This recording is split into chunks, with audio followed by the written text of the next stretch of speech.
Important derivations class 12th exam में पक्का आएंगी। कौन सी डेरिवेशंस है मैम? जो चैप्टर बाय चैप्टर हमको आप बता दीजिए, हम सिर्फ वो वाली डेरिवेशंस कर जाएं और हमारी नैया पार हो जाए। तो आज की वीडियो में बेटा मैं आपको फर्स्ट से लेके 14 चैप्टर तक सारी इंपॉर्टेंट डेरिवेशंस बताने वाली हूँ। नेक्स्ट 5 से 10 मिनट की पेशेंस दिखाइएगा और ये वाली डेरिवेशन जरूर से करके जाइएगा। अगर हम फर्स्ट चैप्टर की बात करें that is electric charges and field, सबसे इंपॉर्टेंट डेरिवेशन है उसमें इलेक्ट्रिक डायपोल की इलेक्ट्रिक फील्ड निकालना eight axial point and equatorial point पर। ये जरूर से बेटा करके जाना, ये वाली डेरिवेशन को मिस मत करना, क्योंकि यहां से पूरे चांसेस हैं, जहां तक मुझे लगता है बेटा एक्सियल लाइन वाली या इक्वेटोरियल लाइन वाली में से कोई ना कोई आपको डेरिवेशन जरूर देखने को मिलेगी, क्योंकि ये वो वाला चैप्टर है जहां से आपका 5 मार्क्स का क्वेश्चन भी बनता है। तो यहाँ पे चांसेस आर देयर कि आपके पास इनमें से कोई डेरिवेशन लेकर साथ में सब पार्ट में एक छोटा सा न्यूमेरिकल दे सकते हैं। ठीक है, उसके बाद टॉक का एक्सप्रेशन कर जाना बेटा, इसकी डेरिवेशन को एक बार नजर मार जाना। गॉसेस लॉ के बेटा एप्लीकेशंस जो हैं, गॉसेस लॉ के जो एप्लीकेशंस हैं उनकी डेरिवेशंस को देख जाना। ये सब आपके लिए ऑलरेडी मैंने कवर कर दिया है कल वाली वीडियो में जिसमें हमने महा रिवीजन करी थी। ठीक है, उसको आई बटन में मैं पिन करवा दूंगी। Next is electrostatic potential and capacitance. बेटा सेकंड चैप्टर में आपको क्या करना है, आपको पोटेंशियल का expression due to dipole at axial and equatorial दोनों की डेरिवेशंस बेटा करके जानी है। अब यहाँ पे मैम दोनों को इंडिविजुअल कर रहे हैं, नहीं, जनरल पॉइंट के लिए करके जाना है। अगर वहां पे पेपर में एक्सियल के लिए पूछा है तो जनरल पॉइंट में बेटा थीटा की वैल्यू को क्या डाल देना है, 0 डिग्री डाल देना है। इक्वेटोरियल के लिए थीटा को 90 डिग्री डाल देना है। जनरल वाली डेरिवेशन मैंने आपको ऑलरेडी कवर करवा दी है कल वाली क्लास में। Relationship between electric field and potential क्या लिख कर आएंगे, वहां पे ये मत लिख कर आना, वो तो मैंने आपको समझाने के लिए बताया था कि इलेक्ट्रिक फील्ड और पोटेंशियल दुश्मन होते हैं। बेटा इसका 2 स्टेप का डेरिवेशन है, नोट्स में गिवन है, कर लीजिएगा उसको। और बहुत सारे बच्चों का डाउट आ रहा है नोट्स नहीं मिल रहे, नोट्स आर अवेलेबल। बेटा कल वाली जो क्लास ली थी उसके फर्स्ट कमेंट पे टीम ने ऑलरेडी नोट्स को पिन कर दिया है, आपको सिर्फ अड्डा 24/7 की आपको डाउनलोड करना है और आप फ्री में उसको एक्सेस कर पाएंगे। ठीक है, next is parallel plate capacitor. Parallel plate capacitor का बेटा सीरीज और पैरेलल ये combination 3 derivations. Parallel plate capacitor के केस में आपको सी का expression epsilon not a by D है ना। डाइलेक्ट्रिक्स जो है जब हम स्लैब इंट्रोड्यूस करते हैं T is equals to d वाली चांसेस रहते हैं बेटा, यही डेरिवेशन आती है, तो इसको अच्छे से एक बार देख जाना। देन कैपेसिटर को हम जब सीरीज एंड पैरेलल में लगाते हैं छोटी छोटी सी डेरिवेशंस हैं, उनको देख जाना एक बार। Next is current electricity. Current electricity में से ड्रिफ्ट वेलोसिटी का जो एक्सप्रेशन है वो डिराइव करना आ सकता है। देन कॉम्बिनेशन ऑफ सेल्स में बेटा सीरीज एंड पैरेलल कॉम्बिनेशन की जो डेरिवेशंस थी किरचॉफ्स लॉ से जो हमने प्रूफ किया था वो आपके लिए पूछी जा सकती है। और व्हीटस्टोन ब्रिज पूछा जा सकता है, जैसे कि हमें पता है दैट अभी रिसेंटली बेटा सिलेबस में से पोटेंशियोमीटर कट चुका है, मीटर ब्रिज कट चुका है, तो चांसेस आर देयर कि व्हीटस्टोन ब्रिज में से आपको पूछा जा सकता है। और इसमें से 3 मार्क्स का ही क्वेश्चन बनेगा बेटा, 5 मार्क्स का क्वेश्चन नहीं बनेगा। ठीक है, क्योंकि यहाँ पे ज्यादा लंबी डेरिवेशन नहीं है। नेक्स्ट आ जाइए, मूविंग चार्जेस एंड मैग्नेटिज्म में सबसे इंपॉर्टेंट डेरिवेशन क्या है, सबसे इंपॉर्टेंट डेरिवेशन क्या है बेटा, आपके पास सर्कुलर लूप की एक्सिस में मैग्नेटिक फील्ड की वैल्यू फाइंड करना। अगर कोई सर्कुलर लूप है ना, और हम बात करें इसकी एक्सिस पर कोई पॉइंट P पर आपको मैग्नेटिक फील्ड फाइंड करनी है, उसका एक्सप्रेशन कल वाली क्लास में करवाया था, उसको जरूर से करके जाना। Then magnetic field due to a long straight current carrying conductor, इसकी डेरिवेशन भी बेटा आपके लिए नोट्स में अवेलेबल है, जरूर से जाकर देखो अगर अभी तक नहीं देखा है महा रिवीजन को। Next is force between the 2 parallel current carrying wires, इनके बीच में फोर्स क्या लगता है आपका, उसको एक्सप्रेशन आना चाहिए। Mu naught I1 I2 divided by 2 pi T. ठीक है, mu naught I1 I2 divided by 2 pi T into 4 पाई। ठीक है, तो ये वाला एक्सप्रेशन जरूर से करके जाना। Next is magnetism and matter. Magnetism and matter में कुछ ऐसा डेरिवेशन नहीं है, बट पोटेंशियल एनर्जी का expression due to a magnetic dipole देखकर जाना। एनालॉगी से हमको ये चीज पता है, एनालॉगी से बेटा पता है हमको यू की value P vector dot of E vector होती है जब हम इलेक्ट्रोस्टैट्स में बात करते हैं। जब हम इधर आते हैं बेटा तो आपके पास value M vector dot of B vector बन जाती है। सो ये वाला एक्सप्रेशन आपको पता होना चाहिए। Next is relationship between magnetic permeability and magnetic susceptibility, भी आपको करवा दिया हुआ है ऑलरेडी बेटा, ये रिलेशन को देखकर जाना, इसके ऊपर छोटा आपके लिए क्वेश्चन वहां पे पूछा जा सकता है। Next is electromagnetic induction. Electromagnetic induction में बेटा induced EMF by changing the relative orientation of the coil and the magnetic field, यानी कि अगर हम रिलेटिव ओरिएंटेशन ऑफ कॉइल की बात करें तो ये बेसिकली एसी जनरेटर की बात कर रहे हैं। और बेटा आपके पास मैग्नेटिक फील्ड जब चेंज होता है, ये वाली इतना उसमें परेशान होने की जरूरत नहीं है, फैराडे के दोनों लॉज एक बार पढ़ लेना और उसके बाद बेटा इसकी जो डेरिवेशन है ऑल्टरनेटिंग करंट का जो डेरिवेशन है उसको एक बार देख जाना। ठीक है, next is self inductance of a long solenoid, then mutual inductance of the two long solenoids. Okay, next बेटा ऑल्टरनेटिंग करंट चैप्टर की बात करें तो RMS value, virtual value of AC, then individual RLC circuit, AC generator यहाँ पे भी लिख दिया गया है, power in the AC circuit. Power in the AC circuit I hope आपको याद है, पावर इंस्टेंटेनियस की value VRMS IRMS into cos phi होती है, जहां पे cos फाई पावर फैक्टर रहता है. ठीक है, पावर फैक्टर रहता है. तो ये जरूर से एक बार देख जाना बेटा, कल वाली क्लास में करवाया था ये भी. Resonance condition of a series LCR circuit, resonance condition क्या होती थी, XL is equals to XC होता है. ठीक है, यहाँ से ओमेगा का एक्सप्रेशन निकलता है, ओमेगा इज इक्वल्स टू 1/√ऑफ LC के बराबर, तो वो प्रूफ करना आ सकता है छोटा सा. ठीक है, next is electromagnetic wave. Electromagnetic wave में कोई डेरिवेशन नहीं है, बस एनर्जी डेंसिटी का कभी कभी 2 मार्क्स में बेटा पूछ लेते हैं एक्सप्रेशन, तो उसको एक बार देख जाना. मैक्सवेल की मॉडिफिकेशन ऑफ एम्पियर्स लॉ का एक एक्सप्रेशन है, वैसे चांसेस आर लेस क्योंकि ये सिलेबस में से कट चुका था. अभी रिसेंटली डिस्प्लेसमेंट करंट का सिर्फ क्वालिटेटिव अप्रोच लिखा है, तो एक बार रीडिंग मार जाना उसको बस. ठीक है, नेक्स्ट आ जाओ रे ऑप्टिक्स. रे ऑप्टिक्स में बहुत सारी डेरिवेशंस हैं, घबराना नहीं है इससे.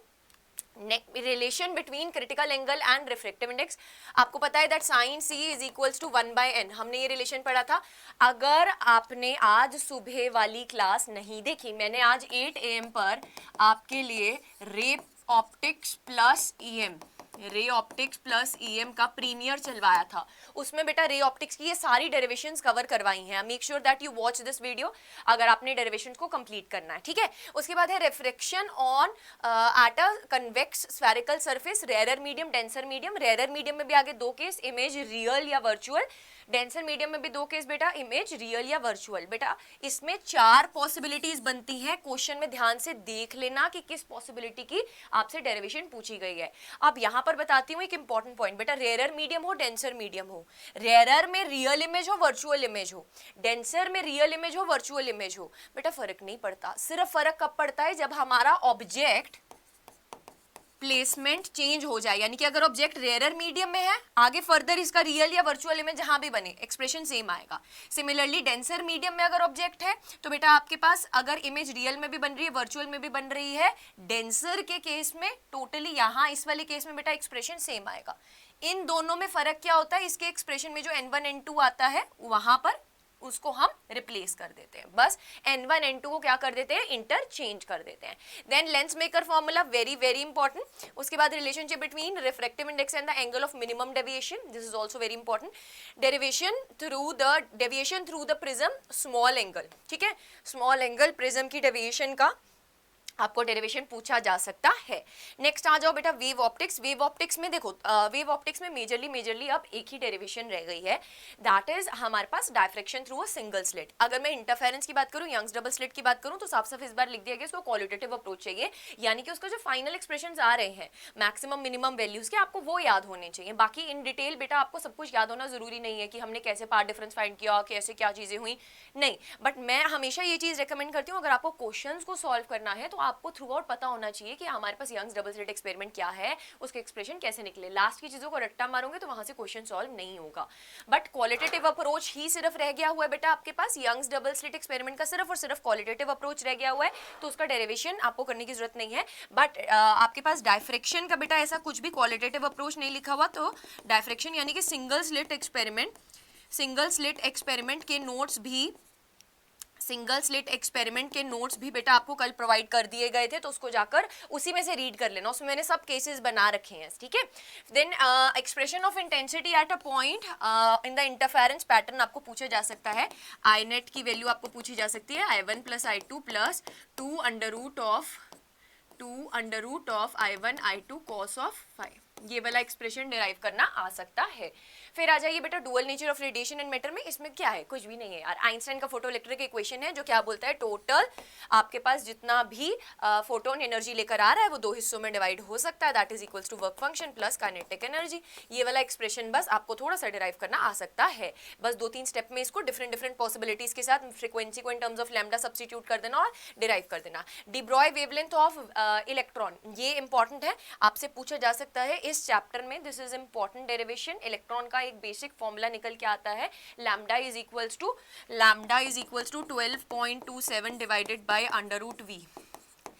है ना, 12.27 अंडर रूट वी। ठीक है, ये फॉर्मूला निकल के आता है आपके पास, जहां पे v क्या रहता है बेटा आपके पास, v is basically the potential जिसके अबाउट आपके इलेक्ट्रॉन को घुमाया जा रहा है। ऐसा ही सेम फॉर्मूला बेटा एंगस्ट्रॉम में भी निकलता है और नैनोमीटर में भी निकलता है। ठीक है, यही आपके पास 12.27, अगर आपको पता है बेटा 1 angstrom is equals to 10 raise to the power -10 metre and 1 nanometre is equals to 10 raise to the power -9 metre. ये चीजें आप याद रखेंगे। नेक्स्ट आ जाइए एटम्स में। एटम्स में बेटा बोहर्स का मॉडल बहुत इंपॉर्टेंट है, यहाँ से रेडियस का, वेलोसिटी का एक्सप्रेशन इंपॉर्टेंट है। एनर्जी जो स्पेक्ट्रम है, यानी कि हाइड्रोजन का एनर्जी आपके पास स्पेक्ट्रम है, जो आपके पास पूरा लाइमन बामर पास्चन ब्रैकेट पफांड सीरीज बनती है, उसका सिर्फ क्वालिटेटिव अप्रोच बोल दिया गया, यानी कि उसमें से क्वेश्चन आ सकता है बेटा, बट वो इन फुल फ्लेज्ड आपको क्वेश्चन नहीं आएगा उसके ऊपर लिखने के लिए। ठीक है, देन बोहर्स क्वांटाइजेशन कंडीशन आपको पता होनी चाहिए बेटा, L is equals to NH/2π, है ना, बोहर के पोस्टुलेट्स आपको पता होने चाहिए तीनों। देन आता है न्यूक्लिया। न्यूक्लिया में एज सच कोई डेरिवेशन नहीं है, बस आपको एक डेरिवेशन कभी कभी छोटे 2 मार्क्स में पूछी जा सकती है कि जो डेंसिटी ऑफ द न्यूक्लिया होती है वो independent of the mass number होती है। ठीक है, इंडिपेंडेंट ऑफ मास नंबर यानी कि ए होती है। ठीक है, नेक्स्ट आ जाओ सेमीकंडक्टर्स की बात करें। सेमीकंडक्टर्स में आपको बहुत बहुत कॉन्ग्रेचुलेशंस, क्योंकि इसमें कोई भी डेरिवेशन नहीं है, there is no derivation in semiconductor. So make sure करें, मैंने आज इस वीडियो में आपको जितनी भी डेरिवेशंस बताई हैं आप उसको जरूर से करके जाना।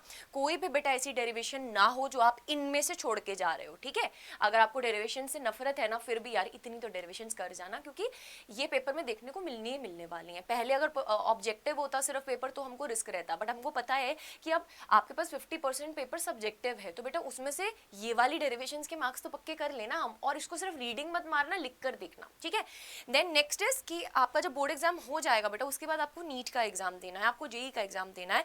सो सबके लिए बेटा one stop solution is our channel. Do subscribe to the channel, because यहाँ पर आपके लिए फ्री में सब कंटेंट ऑलरेडी बेटा तैयार करवा दिया गया है, और आगे आने वाले डेज में आफ्टर योर बोर्ड एग्जाम्स हम बहुत बढ़िया तरीके से बेटा आपको नीट की प्रिपरेशन कराने वाले हैं। बहुत सारी डिफरेंट सीरीज आपके लिए लेकर आने वाले हैं। So make sure that you subscribe to the channel and press the bell icon.